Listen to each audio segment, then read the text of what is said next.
आप सभी का हमारे चैनल में स्वागत है। हमारे चैनल को सब्सक्राइब करें एंड लेटेस्ट अपडेट के लिए बेल आइकन को दबाएं। हेलो बच्चों, स्टडी पॉइंट बाल मिल के इस यूट्यूब चैनल में आपका स्वागत है। बच्चों, आज हम लोग बात करेंगे चैप्टर फर्स्ट के नेक्स्ट लेक्चर की, जिसमें अपना टॉपिक है इलेक्ट्रिक डाइपोल, विद्युत द्विध्रुव। हम लोगों ने इलेक्ट्रिक फील्ड लाइंस, विद्युत बल रेखाओं की हम लोग बात कर चुके हैं बच्चों, और आज का टॉपिक है इलेक्ट्रिक डाइपोल, विद्युत द्विध्रुव।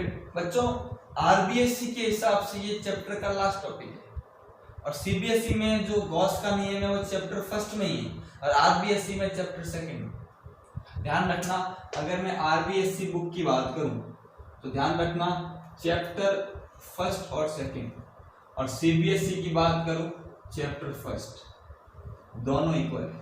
तो ध्यान रखना, अभी हम आरबीएससी के फर्स्ट चैप्टर का लास्ट टॉपिक पढ़ रहे हैं, जबकि सेकंड चैप्टर जो पढ़ेंगे वो कौन सा है, गॉस का नियम, और गॉस का नियम है वो सीबीएसई में चैप्टर फर्स्ट में ही, तो ये आपको ध्यान रखना है। ठीक है, तो अभी हम इसकी शुरुआत करते हैं। इलेक्ट्रिक डाइपोल क्या होता है बच्चों? ये एक इंपॉर्टेंट कंसेप्ट पर बहुत काम आता है। क्या है, जैसे हमारे पास दो चार्ज है, एक है प्लस क्यू और एक है माइनस क्यू। ठीक है, दो समान परिमाण एवं विपरीत प्रकृति के आवेश, विपरीत प्रकृति के आवेश अल्प दूरी पर स्थित हो, अल्प दूरी पर स्थित हो, तो वह मिलकर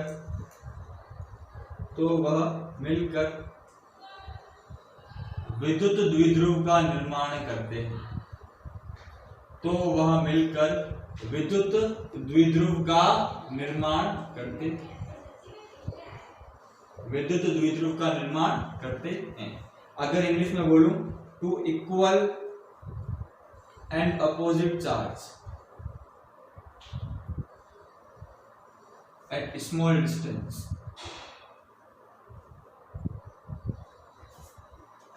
placed at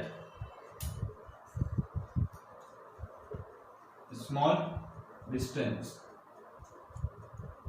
makes electric dipole। ये तो बच्चों मैंने डेफिनेशन बताई कि दो समान प्रकृति के आवेश, समान परिमाण विपरीत, two equal and opposite charge, plus Q minus Q, मैं यहाँ बनाता हूँ थोड़ा ऊपर, ये है प्लस क्यू और ये है माइनस क्यू, इनके बीच की डिस्टेंस बहुत ही स्मॉल है, अल्प दूरी पर, या इसको ऐसा लिखते हैं अति अल्प दूरी पर, बहुत ही कम दूरी पर ये इनके बीच की डिस्टेंस। ये एक पॉइंट, सेंटर पॉइंट इसका O, इसको ये डिस्टेंस को मैंने ले लिया A, ये भी कितना ले लिया है। ये हमारा एक नियम है, रूल है कि हम डिस्टेंस को इस तरह से, ये पूरे डिस्टेंस को कितना मानते हैं, 2a, ये बुक्स में दिया होता है 2a, तो 2a ही लेते हैं, कैलकुलेशन में आगे बहुत काम आता है। तो ये A और ये A, इतनी डिस्टेंस होती है, तो ये क्या बन गया, डाइपोल बन गया। क्या बन गया, डाइपोल बन गया। अब हमेशा ध्यान रखना, अगर डाइपोल के नेट आवेश की बात करूं या नेट चार्ज की बात करूं, वो क्या होता है, डाइपोल का हमेशा द्विध्रुव का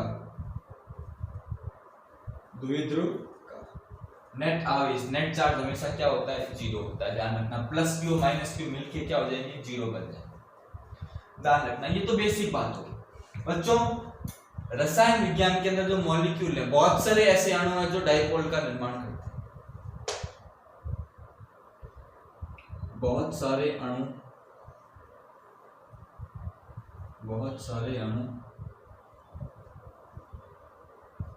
द्विध्रुव का निर्माण करते हैं,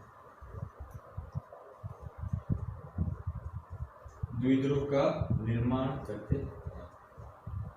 ध्यान रखना, हमारे पास ऐसे बहुत सारे ऐसे मॉलिक्यूल्स हैं, अणु का मतलब क्या होता है, मॉलिक्यूल्स। क्या होता है? मॉलिक्यूल्स, द्विध्रुव का निर्माण करते हैं। केमिस्ट्री के अंदर हम बहुत सारे मॉलिक्यूल्स पढ़ते हैं और दो प्रकार के द्विध्रुव होते हैं। एक होता है ध्रुवीय द्विध्रुव, एक होता है अध्रुवीय द्विध्रुव। इसको बोलते हैं पोलर डाइपोल, ठीक है। इसका एक और नाम होगा अध्रुवीय, जो पोलर नहीं होता है। जनरली इसको इंग्लिश में एक वर्ड अभी दिमाग में नहीं आ रहा है, इसको पोलर बोलते हैं। ये ध्रुवीय और दूसरा क्या हो गया? अध्रुवीय, ठीक है ना बच्चों? तो ये आपको ध्यान रखना है। तो अब ये दो प्रकार के मैं एग्जांपल के साथ आपको समझाता हूं कि कौन सा ध्रुवीय और कौन सा अध्रुवीय।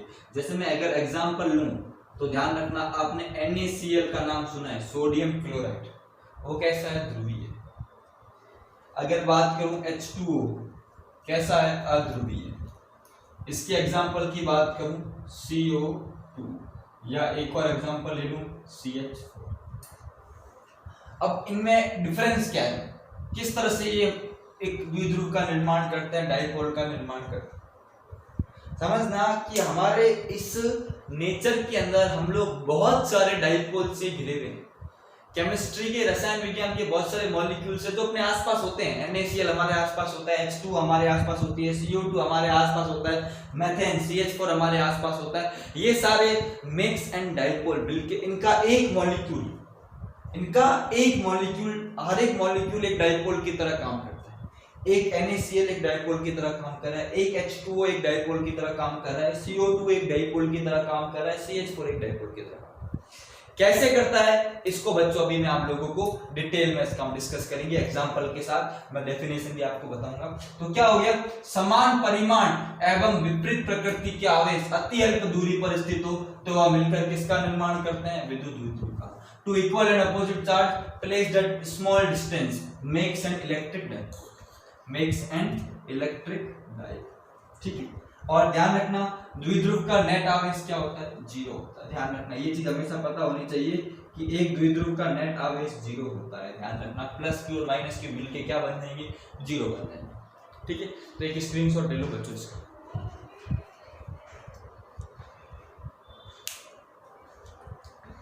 ठीक है बच्चों, समझ में आ रहा है? फिर ले अब जब देखोगे ना तो आपको रियल लाइफ में डाइपोल की मीनिंग समझ में आएगी। देखो मैं आपको समझाता हूं।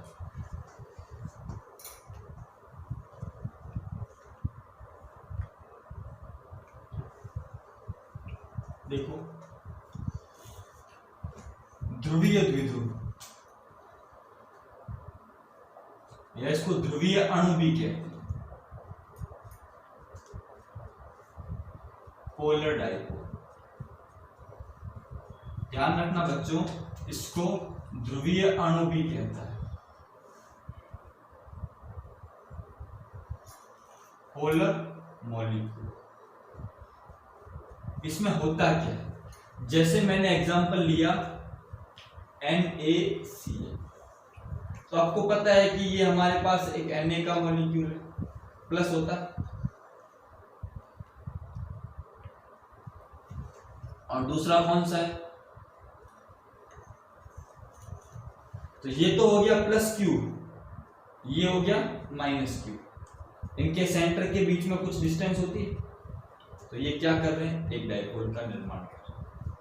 अब देखो इस तरह से, तो ये जो इनके बीच में कुछ डिस्टेंस होगी, ये स्मॉल डिस्टेंस होंगे, ये इसका सेंटर और ये इसका सेंटर। तो ये एक प्लस क्यू और दूसरा क्या है? Minus Q. इसका सेंटर होगा यहाँ पे कहीं, इसका सेंटर इधर, इस डायग्राम से ये इधर इसका सेंटर होगा और इधर इसका सेंटर। यस, तो ये किसकी तरह काम कर रहे हैं? एक डाइपोल की तरह काम करते हैं। एक प्लस क्यू चार्ज, दूसरा माइनस क्यू चार्ज, और आपको पता है कि इनके बीच का डिस्टेंस बहुत ही कम होता है, एक डाइपोल की तरह व्यवहार करते हैं। दूसरा एग्जांपल इसका देखो, H2O। इस H2O देखो ना, तो जैसे ये हमारे पास O है, O क्या होता है? -2, ठीक है। हमारे पास है H+ और दूसरा क्या है? H+। हम क्या करते हैं? ये इनके बीच में ऐसा बॉन्ड होता है, क्या करते हैं, इन दोनों का सेंटर, इस पे सारा क्या करते हैं हम लोग, क्या मान लेते हैं कि हमारा h+2 कहां पर है, इन दोनों के बीच में। अब देखो ये हमारा क्या हो गया, ये हमारा हो गया O-2, ठीक है, और ये हमारा क्या हो गया h+2, और इनके बीच की डिस्टेंस क्या होगी, बहुत ही अल्प। ये क्या बन गए, ये बन गए, देखो ना, ये इनका सेंटर यहां मान लिया, ये और ये माइनस का सेंटर, ये प्लस का सेंटर, तो ये क्या बन गया, हमारा डाइपोल बन गया। ये इनके बीच की डिस्टेंस कितनी होती है, 2a, ये भी कितनी होगी। तो क्या हो, ऐसे अणु जिनमें धनावेश व ऋणावेश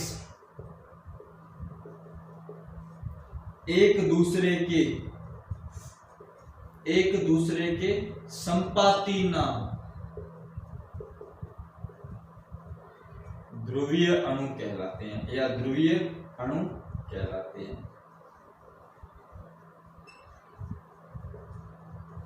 यह मिलकर या यह द्विध्रुव भी कहलाते हैं, द्विध्रुव भी। देखो प्लस और माइनस का सेंटर क्या अलग अलग, प्लस का सेंटर ये है, माइनस का सेंटर ये, माइनस का सेंटर ये, प्लस का सेंटर ये, दोनों अलग अलग है, दोनों क्या है, अलग अलग है, इसीलिए संपाती ना हो। तो प्लस और माइनस का सेंटर क्या है, अलग अलग है, अलग अलग सेंटर होने के कारण ये कैसे है, ध्रुव पे, प्लस एक ध्रुव पे है, माइनस दूसरे पे, पोल के ऊपर है, इसलिए इनको क्या बोलते हैं, पोलर मॉलिक्यूल्स। क्या बोलते हैं इनको, पोलर मॉलिक्यूल्स, या क्या बोलते हैं, पोलर डाइपोल बोलते हैं। तो जिसमें प्लस और माइनस धनावेश और ऋणावेश के आपस में संपाती ना हो, एक दूसरे के ऊपर ना आए, इसको हम लोग क्या कहते हैं, इसको हम लोग कहते हैं ध्रुवीय अणु। क्या कहते हैं, ध्रुवीय अणु। ध्यान रखना, ठीक है। अब देखो दूसरा अध्रुवीय अणु, इसको सॉरी नॉन पोलर कहते हैं, मैं पहले टर्म्स भूल गया था, नॉन पोलर मॉलिक्यूल, ठीक है, ये आपको ध्यान रखना, अध्रुवीय, ठीक है। इसमें क्या होता है, मैंने बच्चों एग्जांपल लिया था CO2, क्या लिया था, CO2, ये C+4 O-2 और O-2। बच्चों इन दोनों का यहां पे क्या होगा, इस केस में क्या होगा, थोड़ा सा अच्छे से बनाते हैं कि ये O-2 C+, ठीक है। अब बच्चों क्या होगा, थोड़ा सा ये C+, हम क्या देखते हैं, इन दोनों का मिड पॉइंट कौन सा, ये वाला है, तो इस केस में क्या होगा, प्लस C+4 और O-4, दोनों का केंद्र क्या होगा, एक ही बिंदु पर, इन दोनों का केंद्र कहां, बीच में मान सकते हैं, और C+4 दोनों एक ही जगह पे। क्या होता है कि इस प्रकार के अणु में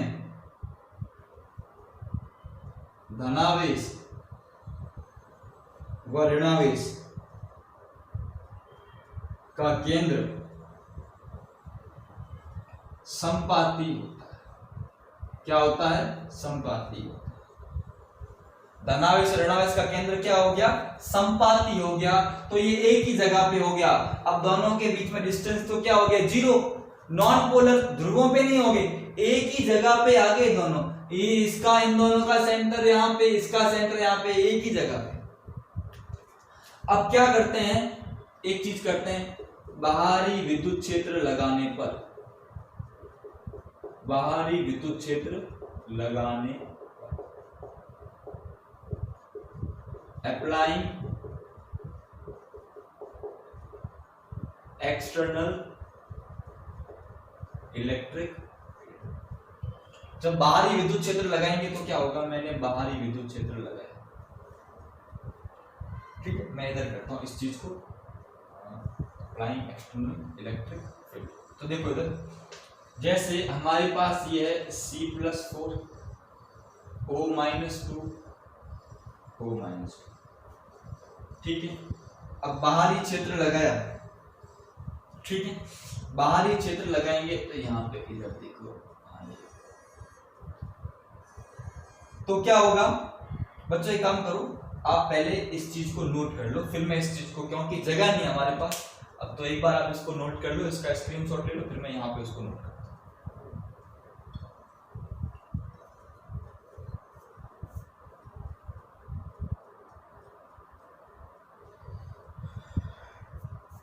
ठीक है बच्चों, तो अब इस चीज को मैं आगे यहां ले रहा हूं,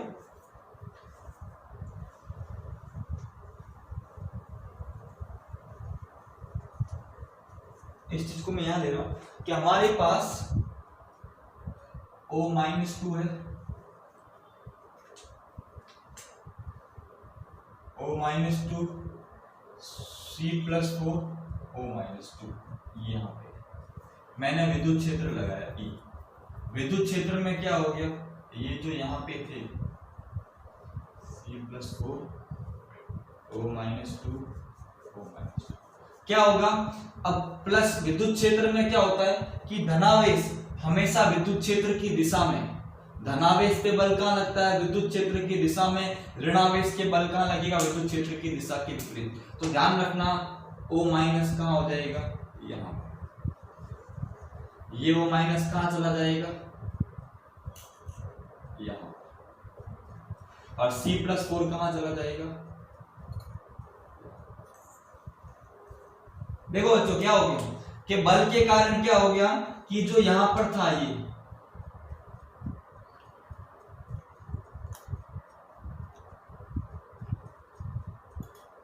अपने प्लेस से क्या हो गए, अब ये यहां पर आ गए, इस ब्लू मार्कर पे यहां पे, अब क्या हो गया, ये हो गया +4 का सेंटर, अब इन दोनों का सेंटर ऑलमोस्ट कहां आ जाएगा, ये O-4 का सेंटर, और ये क्या आ गई, इनके बीच की डिस्टेंस, ये पहला डायग्राम, ये दूसरा डायग्राम, और ये तीसरा डायग्राम, ये इनके बीच की क्या आ गई, डिस्टेंस कितनी आ गई।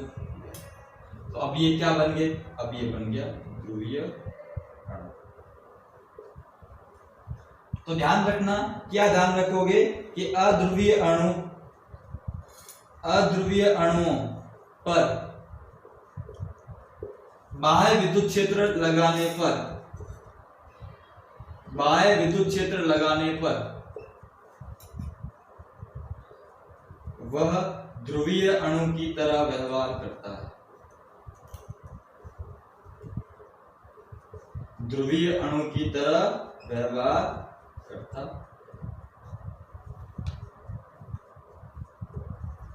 तो बच्चों ध्यान रखना, हमने क्या किया, इसके ऊपर बाहरी विद्युत क्षेत्र यहां लगाया,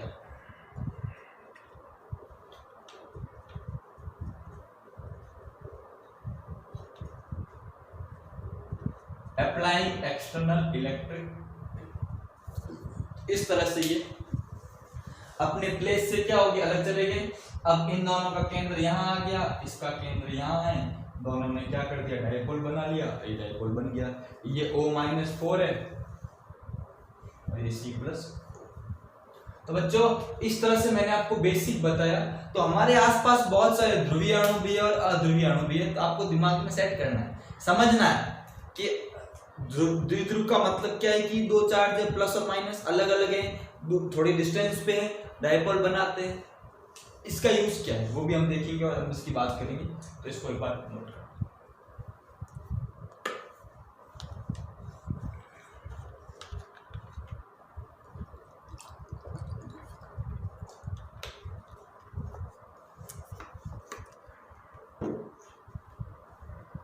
ठीक है बच्चों, अब देखो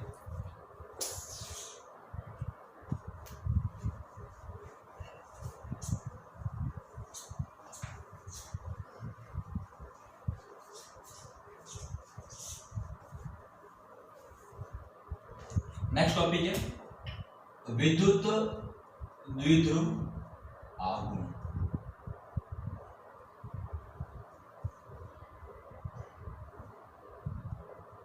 इलेक्ट्रिक डाइपोल मोमेंट। बच्चों हर एक द्विध्रुव का एक मोमेंट होता है, एक आघूर्ण होता है। ये गणितीय क्वांटिटी है और हर द्विध्रुव की होती है, ध्यान रखना। जैसे हमारे पास प्लस क्यू है, ये है माइनस क्यू और ये है प्लस क्यू, ठीक है। ये इसका सेंटर क्या है, ठीक है। इसका जो द्विध्रुव होगा, इलेक्ट्रिक डाइपोल मोमेंट, इसको हम लिखते हैं P के द्वारा। किसके द्वारा? P के द्वारा। और वो क्या होता है, एक इनका चार्ज दे लो Q इनटू इनके बीच का डिस्टेंस कितना है, 2a। कितना है, 2a। और ध्यान रखना ये इसकी जो ये हो गया, ये सदिश राशि है। ये कैसी राशि है, सदिश राशि है। तो दिशा क्या होगी, इसकी दिशा होगी ऋण आवेश से धन आवेश की ओर, ऋण आवेश से धन आवेश की, ठीक है। तो इसके ऊपर हम क्या लगाते हैं, ए लगा देते हैं। और दिशा क्या होगी, ऋण आवेश से धन आवेश की ओर होगी। तो P बराबर Q इंटू 2। तो क्या लिखेंगे कि किसी द्विध्रुव का द्विध्रुव आघूर्ण,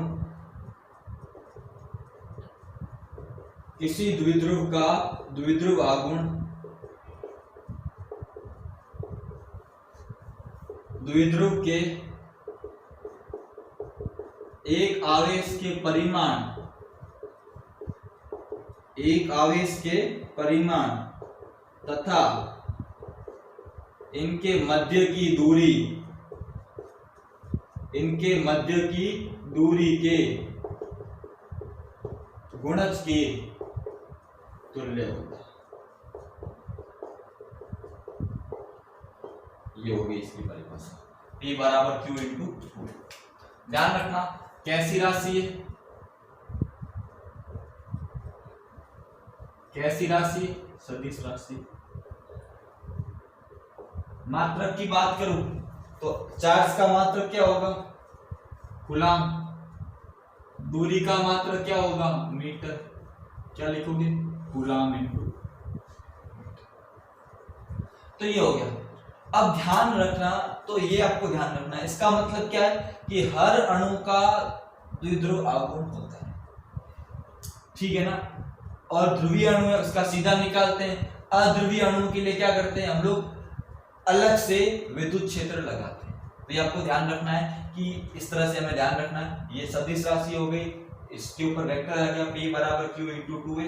दिशा ऋण आवेश से धन आवेश की ओर, और इसका मात्रक क्या हो गया, कूलम इंटू मीटर, ठीक है। तो बच्चों एक बार इसका स्क्रीनशॉट ले लो, फिर आगे बात करें।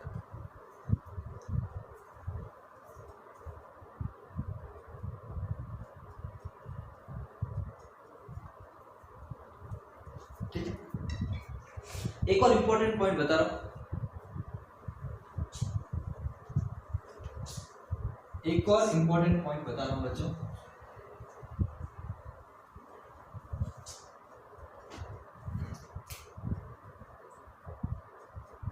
हमेशा ध्यान रखना, जैसे द्विध्रुव है प्लस Q और ये माइनस Q, ये इसका सेंटर है। द्विध्रुव का नेट आवेश कितना होता है, 0। परंतु ध्यान रखना, परंतु द्विध्रुव विद्युत क्षेत्र बनाता है।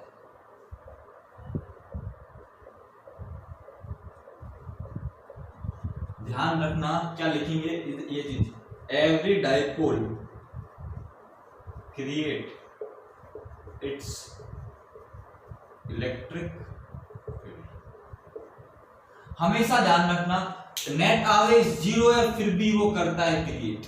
क्यों? क्योंकि दोनों आवेश अलग अलग जगह पर है। ध्यान रखना, संपाती नहीं है, प्लस क्यू और माइनस क्यू एक ही जगह पर हो तब भी विद्युत क्षेत्र नहीं बनाएंगे। यहाँ पे पूरे सिस्टम का नेट आवेश 0 है, पर ध्यान रखना विद्युत क्षेत्र क्या करता है, क्रिएट करता है, मेक्स एंड इलेक्ट्रिक फील्ड। हमेशा ध्यान रखना कि इलेक्ट्रिक डाइपोल है, हमेशा भले ही उसका नेट आवेश 0 हो पर विद्युत क्षेत्र बनाता है। इसका कारण क्या है, इसका कारण है क्योंकि दोनों आवेश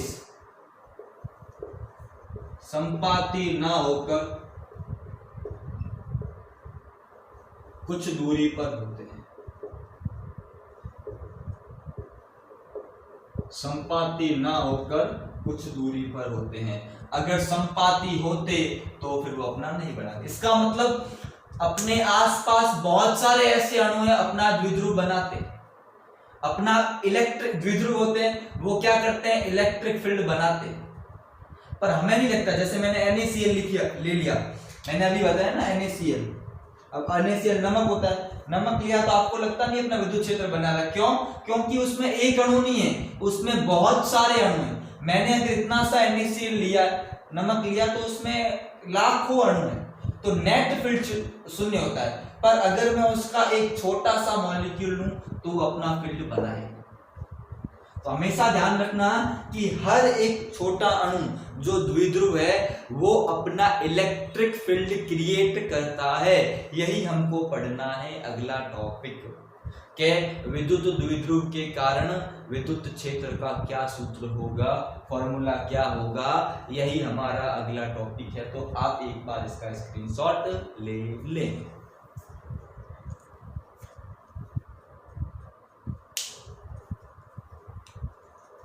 ओके प्यारे बच्चों, तो वो टॉपिक का फॉर्मूला डेरिवेशन है और इस क्लास जो चैप्टर फर्स्ट है इसका लास्ट टॉपिक है। तो एक या मैक्सिमम 2 लेक्चर फिर हम इस चैप्टर को कंप्लीट कर लेंगे।